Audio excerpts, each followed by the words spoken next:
What does science bring to the table in this dialogue? And we're going to go Mike, Ed, and Larry.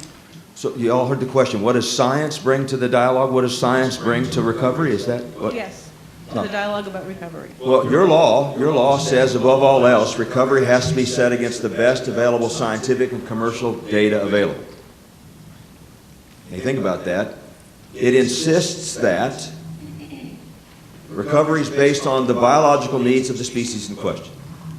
And while I love Larry's point about a systems approach, I don't think we're quite smart enough to do that in a real concerted, large fashion. I remember I had the good fortune to spend time with Dr. Derwood Allen, who launched the work in the 50s, first with Dave Meach as a PhD student and then finishing up with Rolf. And Dr. Allen observed to me one day, said, you know, ecosystems on the planet Earth are the most complicated things in the universe. And I thought about it for a moment, and given that we haven't found life anywhere else, he's absolutely right. So a systems approach is a very difficult thing to actually do. Science is critical because that's what Congress says. There was an attempt in the Reagan administration to set recovery against economic impact analyses and set recovery against the economics of it.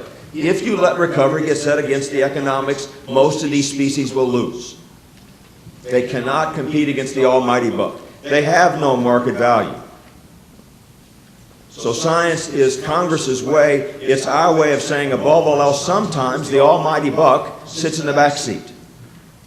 Sometimes the innate right of an organism to exist is what's most important.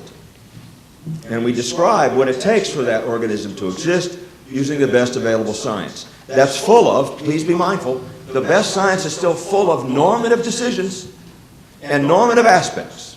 So there's lots of room for considering my science and your science, and we try to find something in between. But if you believe that science is simply the systematic accumulation of reliable knowledge, it's a useful compass for guiding recovery. And Ed. Yeah, I think the role of science, it certainly has its place. And science isn't an endpoint. It's simple asking the questions and accumulating data and trying to think about reasonable reasons why this or that may happen. And so I think science certainly allows us to have better information that can lead to better decision making. But science is only one small part of conservation. If you look at wildlife conservation across the globe, it's about people and what we do and how we act and how we treat other species and how we conduct our activities.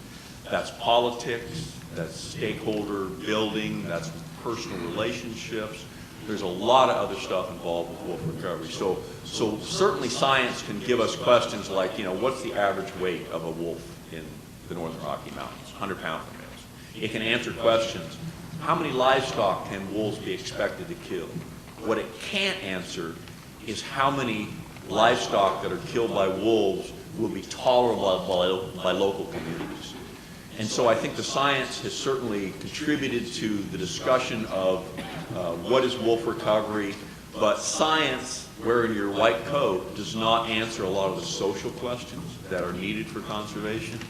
And so science has brought sometimes a little bit of arrogance. We expect that some scientist, that some biologist who doesn't like people's walk around the woods is going to be able to answer these difficult social questions in rural communities. But overall, I think it has resulted in a lot better information base so that we know that wolves are not going to be attacking people right and left. We know that, you know, some wolf parasite is not going to infect the brain of your children and have them vote Republican. So it certainly has a role, but I think that role has to be balanced with other things that are involved in conservation. And Larry. I'd like to reiterate something that Ed said, because it really comes to a fundamental question, and that's what is science? Is it a noun, a verb, an adjective? A lot of people lose sight of the fact that science is a process for observing your universe and drawing educated conclusions about what you see. It's a very disciplined process. It's not the utterance of a scientist, and it's not necessarily the application of science outputs that go into complex decision-making trees. That doesn't convert that decision process to science itself, and we often forget that science is simply a process.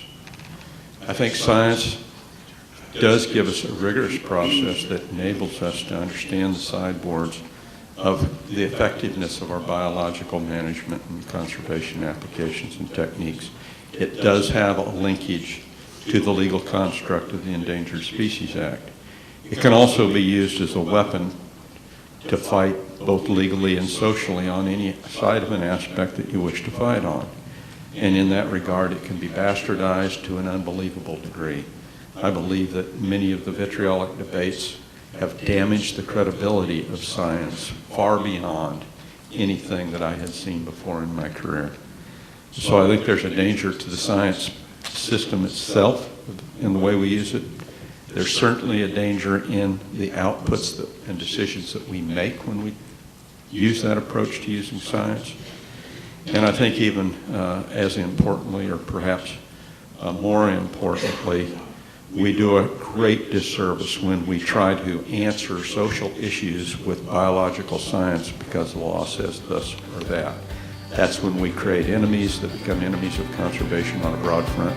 We can't afford those enemies.